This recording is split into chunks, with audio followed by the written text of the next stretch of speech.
Сайн байцгаана уу эрхэм үзэгчид та бүхэндээ лав гарагийн мэндийг айлтган хүргэж байна. Төвийн бүсийн DBS телевизийн мэдээний албанаас бэлтгэн хүргэдэг мэдээллийн хөтөлбөр энэ өдрийн онцлог мэдээ сурвалжлагуудаа хүрэхэд бэлэн болоод байна. Та бүхэн анхаарлаа хандуулна уу? Эхний мэдээ Ангаахын шинжлэх ухааны үндэсний сургуулийн Дархуул аймаг дахь салбар ангаах ухааны сургуулийн 2025-аас 2026 оны хичээлийн жилийн 56 дахь төгсөлтийн Эрдмийн Баяр 2026 ёслол хүндэтгэлийн үйл ажиллагаа 5 дугаар сарын 27-ны өдөр амжилттай зохион байгуулагдлаа.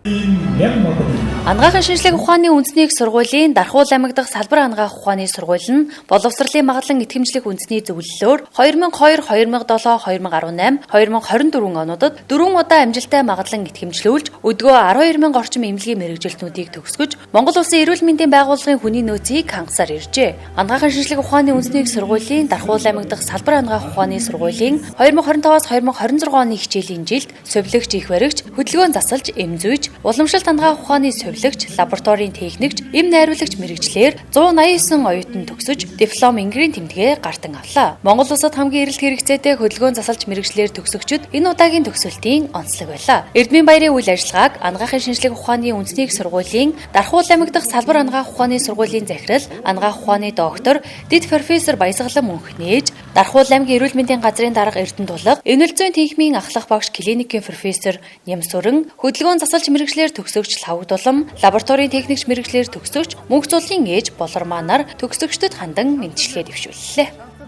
За өнөөдөр Ангаахын шинжлэх ухааны үндэсний сургууль байна бол Монгол улсын хэмжээнд болон олон улсын хэмжээнд бас эмч, совилогч, их баригч, эмнэлгийн мэргэжлэн бэлтгэхэд бол тэргүүлэх үүрэг оройлыг гүйцэтгэн ажиллаж байна. Энэ дундаас Дархуул аймаг дахь ангаах ухааны сургууль маань бол хүний хэмж, шүдний хэмж, уламж ангаахын их хэмж, совилогч, их баригч, лабораторийн техникч, эмзүйч мэргэжлэгүүдийг одоо төвийн болон хойд бүс нутагт одоо Монгол улсын хэмжээнд бэлтгэж байна. Ангаахын шинжлэх ухааны үндэсний сургууль маань бол дэлхийд 25,000 гаруй байдаг одоо их сургуулиудаас бол 90-ээр 1237-д бол жагсан байгаа. Тэгэхээр энэ сургууль суралцж байгаа одоо суралцагч оюутнууд маань бол одоо хэдийн хэрийн одоо чанар чансаатай тухайн мэргэжлийг эзэмшиж байгаа нь бол нэр төрийн хэрэг юм аа. Тэгэхээр өнөөдрийн төгсөж байгаа нийт оюутнуудаа төгсөгч нартаа эцэг эхтэн мөн эрдэмтэн багш нартай энэ Эрдмийн Баярын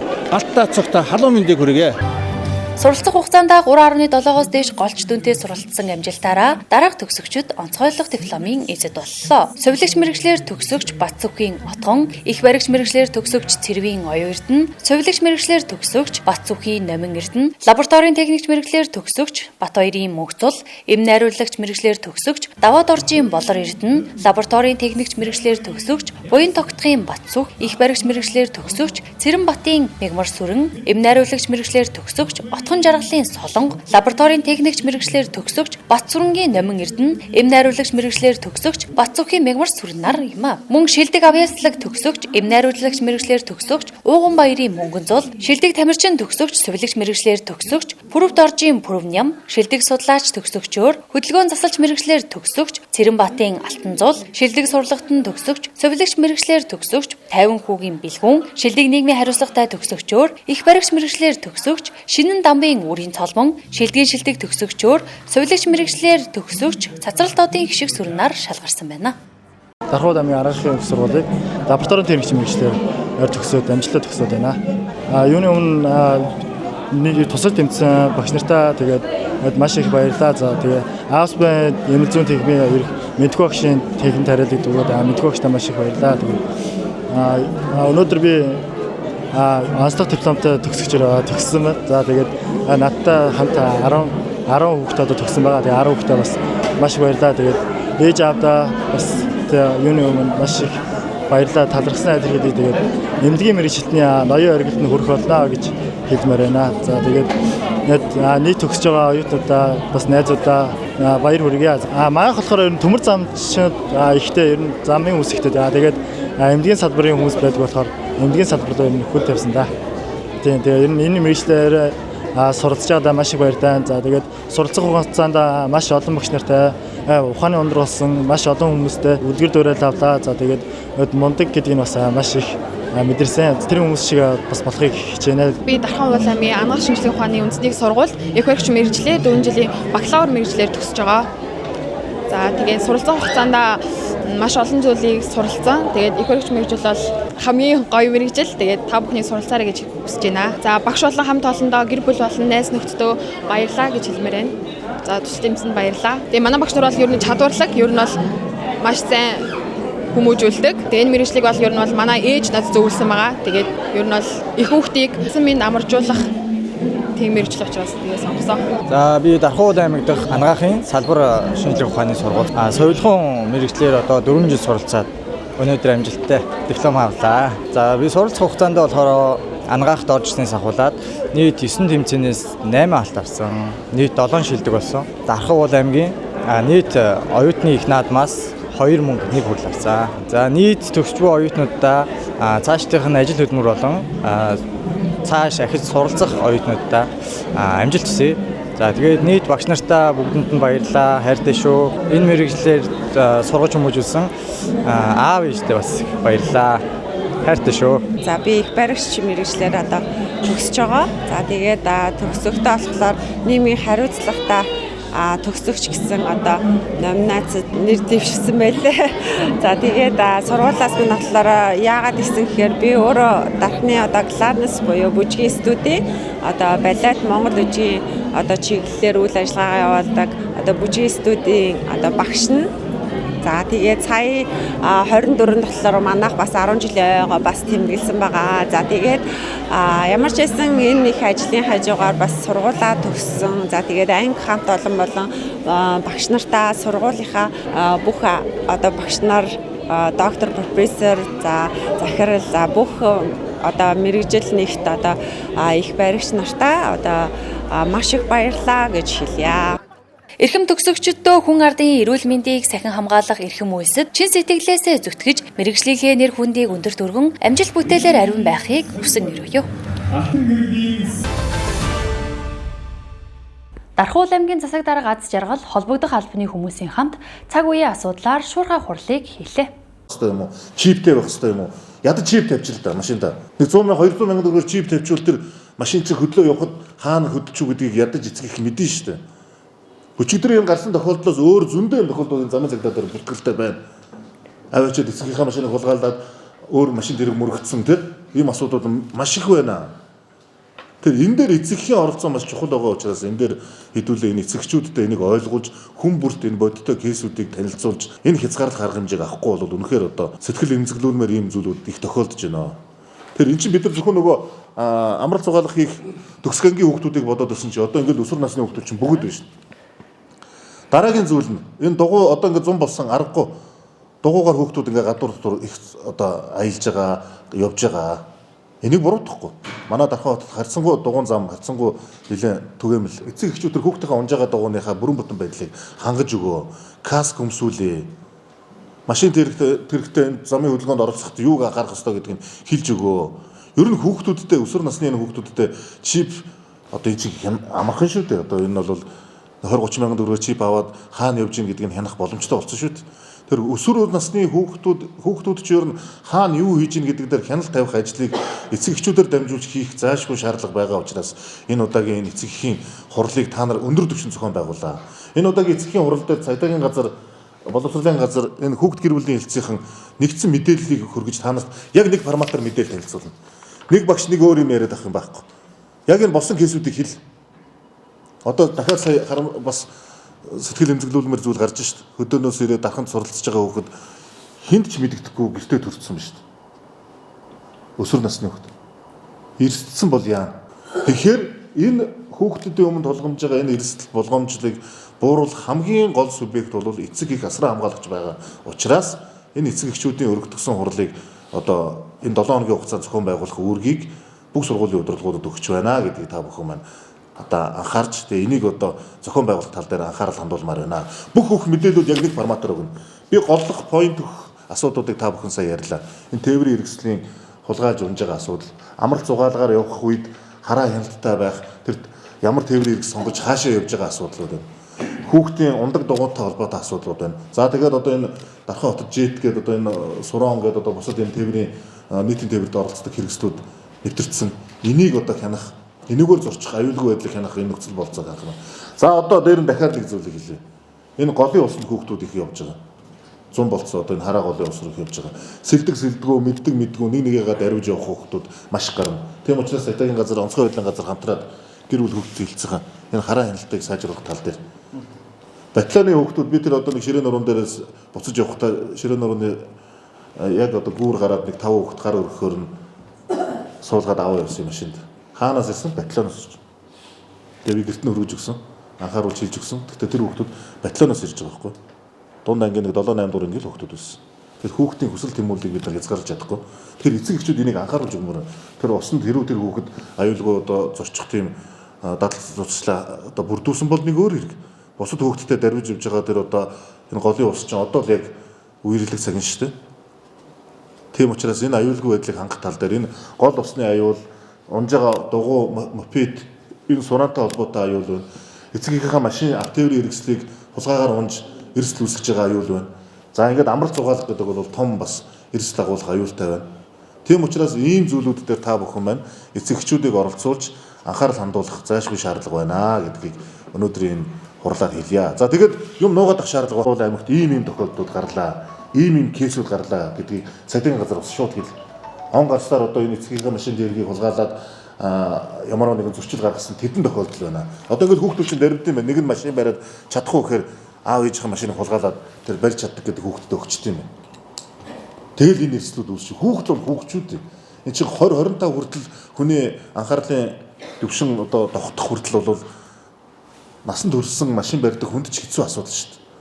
Тэгэхээр энэ хүүхдүүд чинь энэ одоо зүйлийг одоо ойлгож мэдэхгүй байгаа учраас хилж сануулах арга хэмжээг одоо дахин хамаар байна. Энийг өмнө бид нар яг өдөрт ажлын сүлгэн дээр ярьжсэн биз? Буяа дарга. Яг яриад Сайтагийн газар буяа даргад хэлээд та нарт бас хэлсэн те. Та нарт хэлээ та нар маань ингээд ангийн багш нартай хэлээд исэн болвол одоо хэдүүлээ дахиад эцэг эхийн хурлыг хийгээд эцэг эхийн бүгдийг суулгаж иж энэ мэдээллийг чихэнд нь хүргэмээр байна. Ингэж бид нар нэг ч гэсэн эрсдлээс урьдчилан сэргийлэх арга хэмжээг авах зайлшгүй шаардлага байна. За одоо ингээд магадгүй зарим ийм юмдл үүссэн хойно ингэж та нар ярьлаа гэж хэлэх байх үгүй шүү. Энийг бид нар өмнө ярьсан те. Ийм эрсдлүүд болдог шүү. Энээс хамгаална шүү. Одоо амралт зугаалганд явахад нь эцэгчүүдэд нь анхааруулаарай гэж хэлээд ирсэн.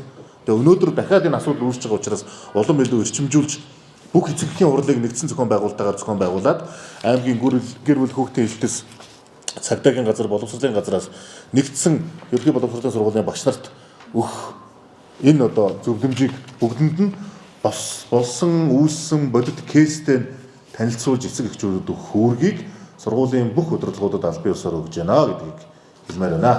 Зуны амралт эхэлж байгаагаас өмнө бас энэ хараа хяналтгүй хүүхд дээр бас бид нар бол анхаармаа. Да ялангуяа энэ 50 хүүхд буюу их эцэг эхээс хол сурч байгаа хүүхдүүд дээр сургуулийн хүүхд хамгааллын баг гэж байгаа. Энэ баг маань буюу энэ одоо хүүхдүүд дээр бас эргэн хяналт хийж юмар байна. Энэ дээр анхаармаар байна. Сая бас манай 108 дээр бол бас яг энэтэй холбоотой асуудал гарсан учраас нийт одоо багш нар дээр нийгмийн ажилтан сургуулийн хүүхд хамгааллын баг яг энэ хүүхдүүдийн судалгаа гаргаад энэ хүүхдүүдийн амьдарч байгаа орчин тойрных нэг үнэлгээг эслийн үнэлгээг ойр ойрхон хийгээд хяналтаа тавьчмаар байна гэдгийг хэлмээр байна. Багш сургууль хүмүүлэгч нарт олон нийтийн эрх хамгааллын чиглэлээр ойлголт хандлагыг бас нэмэгдүүлэх. Эргээд нөгөө анги удирдсан багш нартаараа олон нийтийн үйл ажиллагаанд хүүхд хамгааллын бодлогыг бас сургалтыг бас хэрчимжүүлмээр байна. Да ялангуяа энэ уралдаан тэмцээнд оролцож байгаа ангиараа олимпиад өөр аймаг хотууд руу явж байгаа тохиолдолд манай хүүхдийн эрхийн улсын байцаагч бас тодорхой аюулгүй байдлын зөвлөгөө эцгийн одоо зөвшөөрөл эдрийг шаарддаг. Энэ үүдийг бас хяналтаа бол бас манай улсын байцаагч бас мэдээлж юмэр байна. Хүүхдийн цуслан маань энэ жил бол 6 сарын 12-ноос эхлэх одоо ийм төлөвтэй байгаа. Тэгэхээр бас хүүхэд багчуудаа ангиараа амрагч хүүхэд багчуудаа бас энэ мэдээллийг бас дамжуулж өгөөрэй гэж хүсмээр байна. Болсон процедур үйл явдлыг бид нар нуух ямар ч шаардлага байхгүй шүү. Нуухгүй. Би бол хэлж байгаа нуухгүй. Ийм кейсүүд бодиттой гарч байгаа учраас энийг олон нийтэд сэрэмжлүүлэх үүднээс зарлах ёстой. Хэлэх ёстой. Манайхан хэлжээж ийм үйл ажиллагаа ийм юм болсон байна гэдгийг ойлгох ёстой. Харин тэр хүүхдийн нэр устай холбоотой, сургууль соёлтой холбоотой энэ асуудал дээр одоо хянамгаа хандаарай. Аливаа зүйл дээр мэдээлэл өгөхдөө аль байгууллагууд юу нэ. Аймгийн хэмжээнд энэ оны эхний 4 сарын байдлаар за 364 гэнтэй бүртгэж байгаа. 364 гэнтэй. За өмнөх оны муутай харьцуулбал 23.7% буурс үзүүлэлттэй явж байгаа. За эдгээр гэмтгэрийн гаралт тодорхой түвшинд буурс үзүүлэлттэй харагдж байгаа боловч сая одоо бид үүдээ онцолж ярьж байгаа зам тээврийн осол, хөдөлгөөний аюул байдал ашиглалтын журам зөрчих гээд энэ төрлийн хэрэг маань бас өсөх, цаашд бас нэмэгдэх юм хандлагатай байгаа. Та бүхэнд бас нэг товчхон мэдээлэл танилцуулъя. За он гарсаар өнөөдрийн байдлаар 57 одоогийн зам тээврийн осол гарсан байна. 57 од. За үүнээс гэмтэргийн шинжтэй хойд өөрөөр хэлбэл хүн гэмтсэн, насварсан гэдэг энэ тохиолдлууд нь гэмтэргээр зөвшлөгтэй явдаг. Зөвшлийн шинжтэй 30 гэдэг. За 57 зам тээврийн ослоор одоо өнөөдрийн байдлаар 17 хүүхэд өртөж хохирсон байна. Энэ бол тийм багтаа биш. Зөвхөн эхний 4 сарын байдлаар. За өртөж хохирсон тохиолдлыг аваад үзэх юм бол гэмтсэн 15, нас орсон 2. За 5 сарын 9-ний өдөр цагаан нуурын орчим зам тээврийн осолд одоо 34 хүүхэд нэг өртөж хохирсон. За мөн өчигдрийн одоо асуудал байна. 15 настай хүүхдүүд одоо эцэгийнхээ машиныг одоо гараашаас авч гараад энэ осол хэрэг одоо үлдгэсэн. За одоо цагдаагийн байгууллагаас мөрдөн шалгах ажиллагаа явуулж байгаа учраас энэ талаар бас дэлгэрэнгүй мэдээлэл өгөх боломжгүй. Газар дээр нэг хүүхэд нь одоо нас барах харамсалтай тохиолдол гарсан. За өнөөдөр бас эмнэлгийн байгууллагад нэг хүүхэд маань имжлэгч байгаа ингээд нас барсан байна. За энэ зам тээврийн ослын хэд хэдэн шалтгаан нөхцлүүд байна. За нэгдүгээр замын хөдөлгөөнд эцэг эхчүүд асар хамгаалагч нар зорчиж байгаа. Хөдөлгөөнд оролцоо явж байхдаа хүүхдтэй бол өөрсдөө хамгаалах хүсэг билдэг. Хамгийн нэгдүгээр асуудал. Хамгаалах хүсэг хамгийн чухал. Ялангуяа хот орны зам зорчиж байгаа. Суурингийн гадна замд хурд тэтрүүлсэн зөрчил хамгийн их бүртгэгддэг. За суурингийн доторх замд үлдэж байгаа энэ насан туршид хүүхдтэй холбоотой осол зөрчлийн дийлэнх хувь нь гарцгүй одоо хэсгээр зам хөдлөн гарах. За эсвэл одоо ундаг дугуйтай замын хөдөлгөөнд оролцох байдлаар энэ зам тээврийн ослууд бүртгэж байна. За энэ дээр бид бүхэн юун дээр анхаарах ёстой гэж та бүхэн одоо эцэгчүүдтэй бас хурал хийхдээ бас энэ төрлийн мэдээллийг бас өгөх зүйтэй болов. За энэ хүүхдүүдэд замын хөдөлгөөний дүрмийн ойлголт мэдээллүүдийг маш сайн өгж юм байна. Аль хэсгээр зам хөдлөн гарч болох юм, ямар гэрлэлээр одоо зам хөдлөн гарч болох юм. Заавал одоо харгалзах баг насны хүүхдүүд харгалзах хүнтэй ингээд одоо оролцох ёстой. Энэ талын ойлголт мэдээллийг бас хүүхдүүд сайн өгөх шаардлагатай. За хоёрдугаар эцэг их хасан хамгаалагчийн одоо хараа хяналт үнэхээр сул байна. Хүүхдүүд хаана явж байгааг, хичээл нь хэдэн цагт харж байгаа юм, хичээлдээ хэдэн цагт очиж байгаа юм.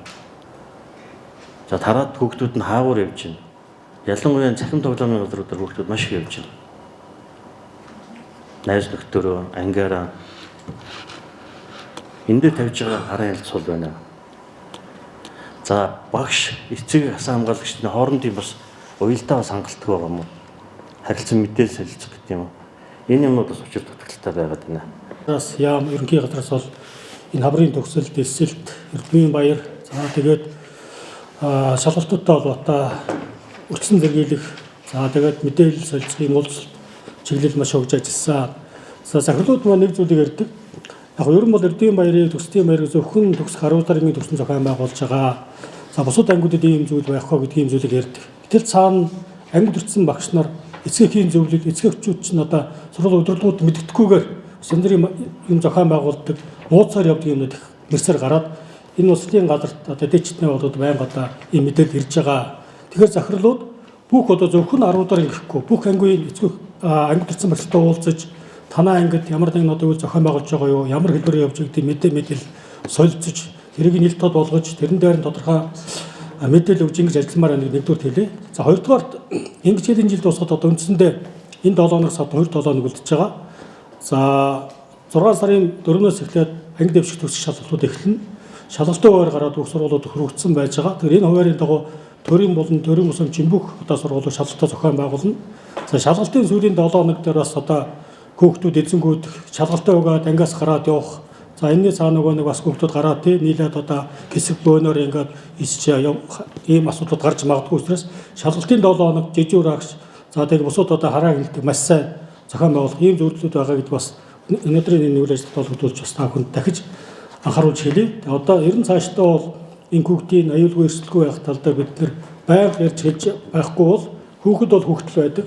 Бичнээд одоо хийж ярьжсэн ч гэсэн сансрахгүй байдлаар тухайн үед одоо юу гэдэг болгоомжгүй байдлаас болоод ийм эрсдэх янз бүрийн одоо юмд өртөх юм зүйлүүд байнга одоо гарч байгаа нэг дахин гэлээ. Тэгээд энэ эцгийн одоо нэгдсэн урал стратегик өөрчлөлт чиглэлийн дагуу хэдүүлээ маш сайн зохион байгуулалтыг ингэж зохион байгуулж цаашдаа энэ хүүхдийн аливаа эрсдэлээс хамлах тал дээр хамтарч ажиллахын шаардлага байна гэдгийг бас хэлье. Цагдаагийн байгууллагууд өчигдөр 16 цаг 50 минутанд дуудлага ирсэн. За Дархан аймгаас одоо зулцэг чиглэлд явах замд зам тээврийн ноцтой осол гарсан байна гэдэг. За дуудлагын дагуу бол цагдаагийн газрын бие бүрэлдэхүүн очиж шалгалтын ажиллагаа явуулсан байна.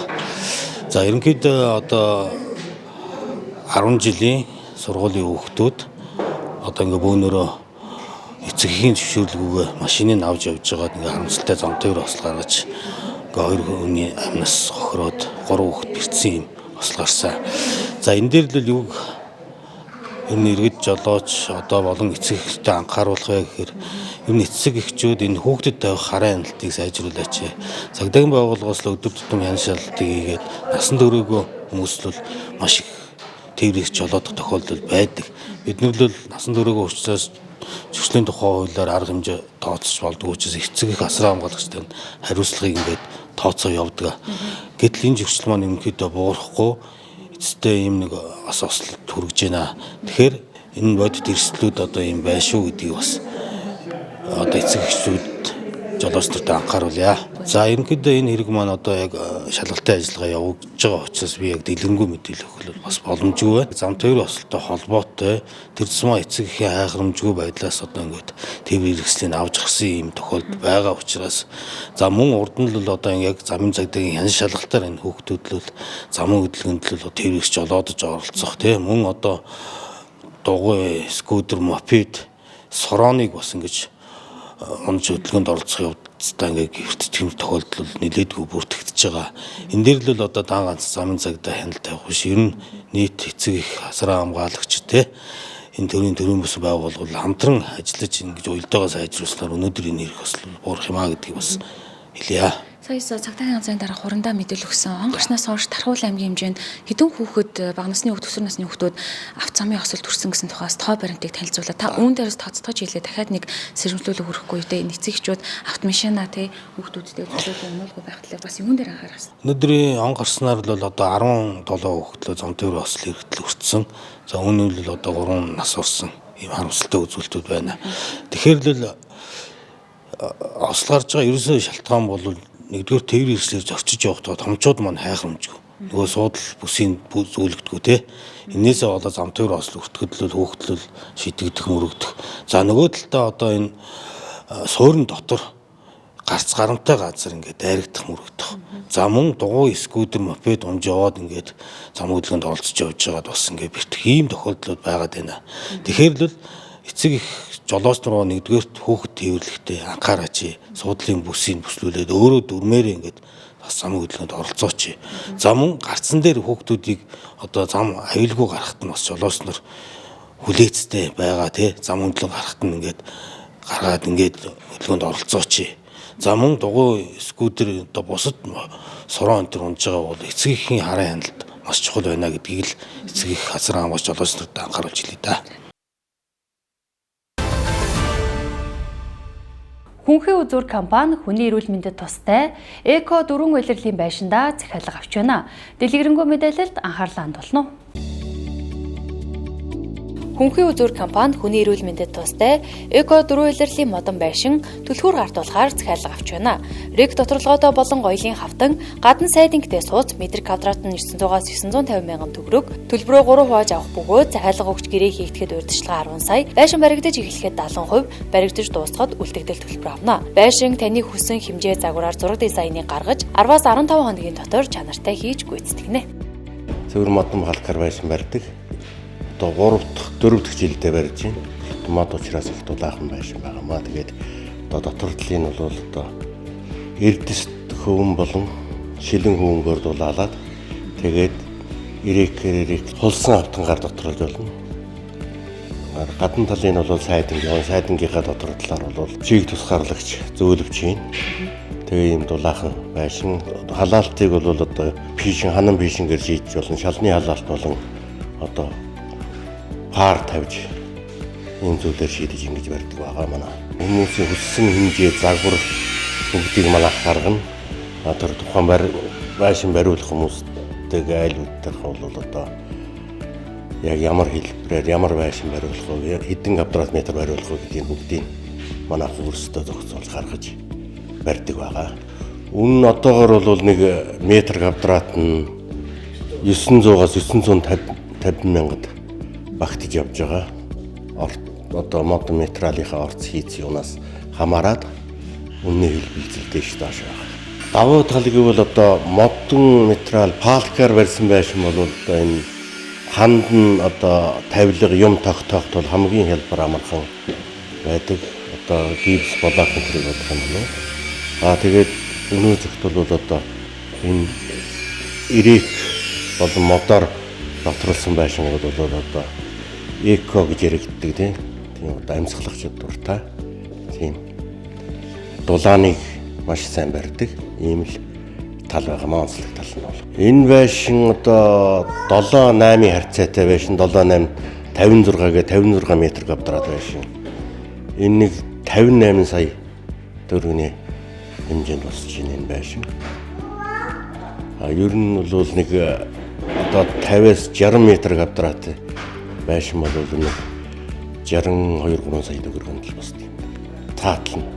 Энэ айл маань гадна талдаа болох төр одоо 4-3 харьцаатай үүдний дампар тэгээд террас 2-4 харьцаатай тийм террасыг бариулсан байгаа.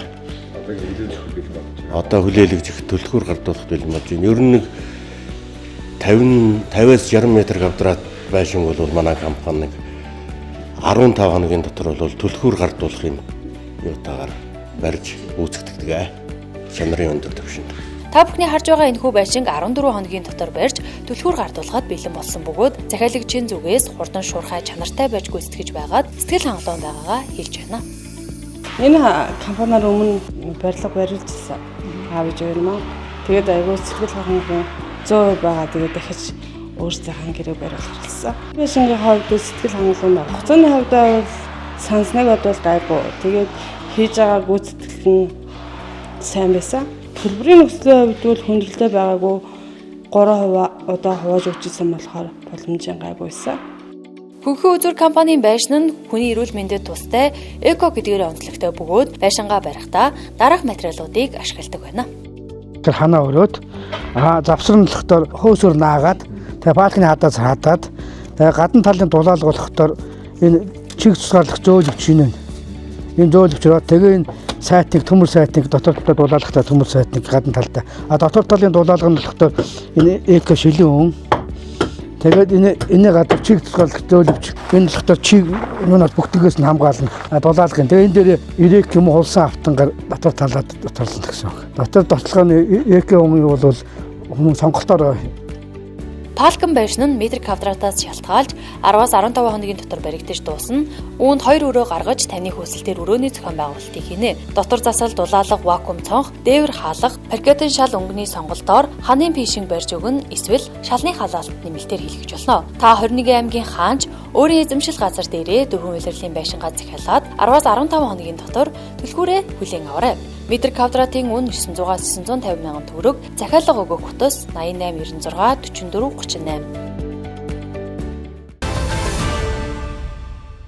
DBS телевизийн мэдээний албанаас орой бүрийн 19 цагаас бэлтгэн хүргэдэг Төвийн бүсийн мэдээллийн хөтөлбөр үзэгчдэнд хүргэлээ. Анхаарлаа хандуулсанд баярлалаа.